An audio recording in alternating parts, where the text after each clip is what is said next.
What's up, guys? Thank you for tuning into Car Carrier TV. Today's vlog is going to be about the different types of car hauling. So if you're a new car hauler, this vlog is for you. Before we get into it, a couple things. First, smash that like button, subscribe to the channel if you're not already a subscriber, and please, guys, if you like this kind of content, comment below so I know what to keep making here, so I know what you guys want to see.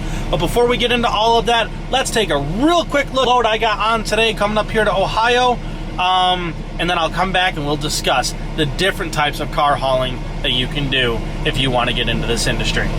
Alright guys, before we start unloading, here's that load that we put on.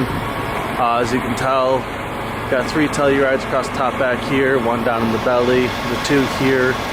Because of the weight, I wasn't able to put something in this position, but yeah, I just wanted to show you guys quick before we took these off. These back 2 K5s are getting unloaded here, then I gotta run to the other side of Ohio, or the other side of Columbus, and drop the rest of these Tellurides. But that's the load, so I'm gonna get this off quick, and I'll catch you guys in a little bit. See ya. Alright guys, what's going on? I hope you guys like the load that we have on. It was kind of a doozy. It's only a 2-stopper, which isn't bad, but it's not a moneymaker load. It's just a cleanup load. A lot of heavy vehicles, as you can tell. You saw the load we got. Was it 6 Tellurides and 2 K5s on? But today, like I said, I want to get into the different types of car hauling that we have out here. And if you guys see me looking down, I got my notes here so I can go through all the different types. And then it's kind of going to be a little bit of a series of vlogs. I want to get into each and every one of these a little bit more so that way you guys know what you're getting into and the pros and cons to each of them. So that way, if you guys are becoming an owner-operator or you're going to want to get hired onto a company, you know what kind of company you're looking for, you know what you want to do out here. So to start off, we're going to get into the in-ops. What we consider in-ops in this industry is anything that doesn't run or drive. It might not have keys, it might be crashed, it might not have rims and tires, it might be sitting on the frame, it might be all crumpled up. Here's a photo of an in-op. These are what we consider in-ops, and there's a ton of issues with hauling them, whether you can make money or not. It all depends on where you are in the country and the type of equipment you have and just what you're looking at doing. The next big one we have is going to be repos. Obviously, it's exactly what it sounds like. It's going to repossession yards and picking up cars that have been repoed by, well, obviously repo companies, taking them to the auction. Next one is going to be auction cars. Obviously, it is what it sounds like. You're hauling cars to the auction, you're hauling cars from the auction to dealerships.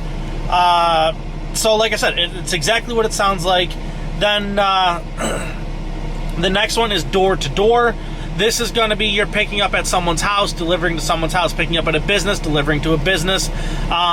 Your snowbirds, your people that are moving to a different area, transfers, things of that nature.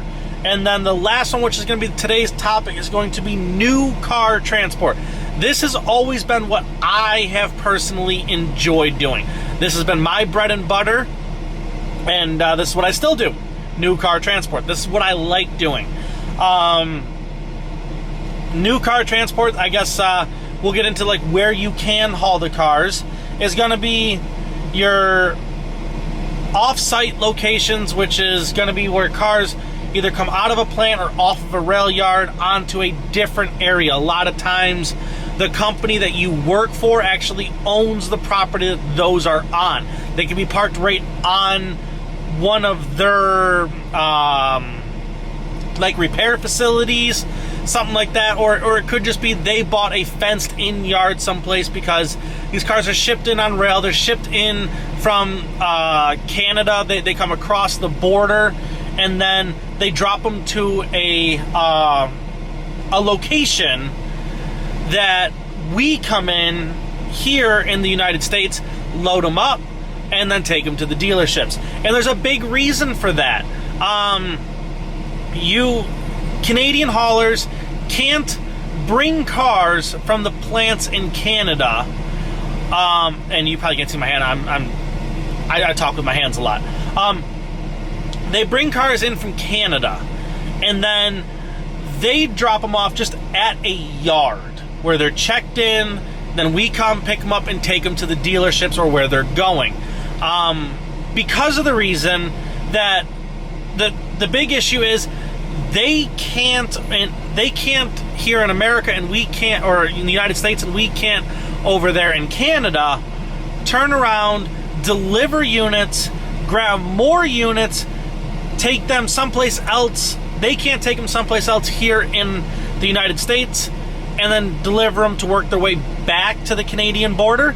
And we can't turn around, deliver cars in Canada, take a load in Canada, and bring that someplace else in Canada back to get us close to the border.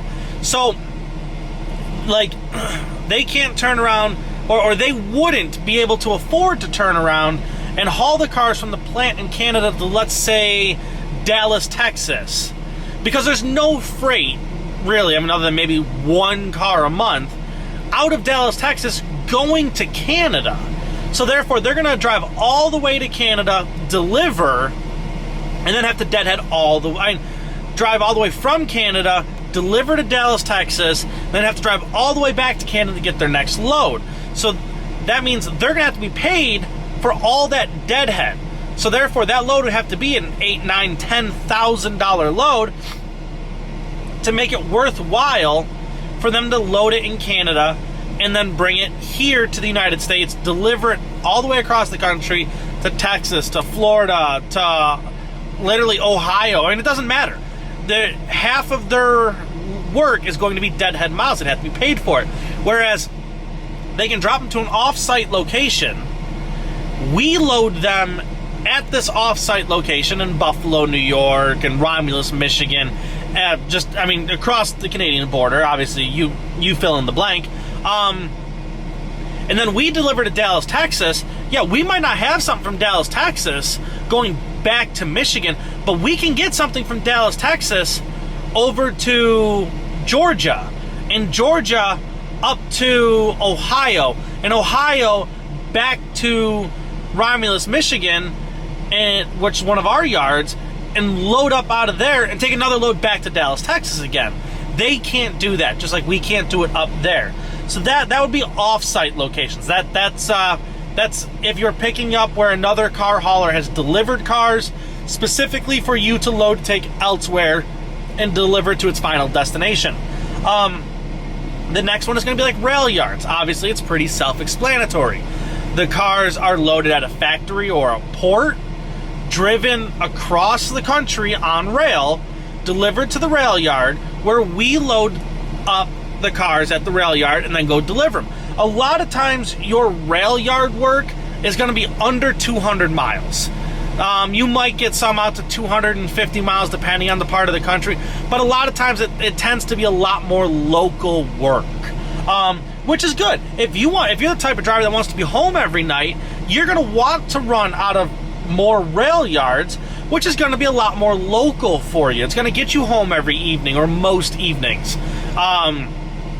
You tend to not make as much at the end of the week because there tends to be a premium on if you're not going home for the night. If they're getting you home, that tends to be something that a lot of people want, so a lot of people bid on that kind of work, and it drives the price down. So rail yards tend to be a little bit of a cheaper freight to haul, but it's still good money. You can still be doing $5,000, $6,000 a week running out of a rail yard if you're willing to hustle. The next one is plants. Plants, again, that's going to be a lot of your, I would say, mid-range work. And I forgot, on the off-site locations, a lot of times that's going to be very long-distance work. It could be going all the way across the country. But I would say your off-site locations, most of them are going to be 500 to 800 miles. Your plants. Now, your plant work is going to be kind of like the off-site location work, where the manufacturers tend to place plants very centralized, and then the bids, if it's not going on rail, is going to be a circumference of usually around that 500 to 600 mile range. that's usually the distance that you're going to be running out of plants. So again, that's going to be more of your long distance work. There's some good money out of plants. And really, a lot of times your best money that you can make is going to be out of ports. Obviously, that is exactly what it sounds like. It is the port. Your cars are coming in on ship, delivered to the port. We load them up at the port using our TWIC card, or depending on the state, the badges that you have to have along with your TWIC card. And it tends to be a little more difficult to get that, whether it's your TWIC card or the badges and all that. There's more processes, so you end up having less drivers doing it. A lot of times that's much better paying freight. A lot of that freight is going to be, again, 500 miles, all the way up to 1,000 to 1,500 mile trips. That tends to be your better paying freight, because more people want it. And I got a phone call, so hang on one second. All right, guys, as you saw in that last clip, I got a phone call, and I was talking about the port work. And again, I pretty much finished that up, but that's going to be your higher paying freight. It's a little more difficult to get that freight and to get in and out of those places. So like I said, it tends to be a higher paying freight. But guys, I'm going to end it here. Thank you for watching this video. I love each and every one of you. And guys, please smash that like button. Help this channel out. Subscribe, or if you haven't subscribed already, please subscribe. We're going to try to get our subscriber count up over 2,000. We're almost there. We're at 1,605 right now. So guys, please, please, please keep subscribing to the channel. And guys, I will see you on the next one.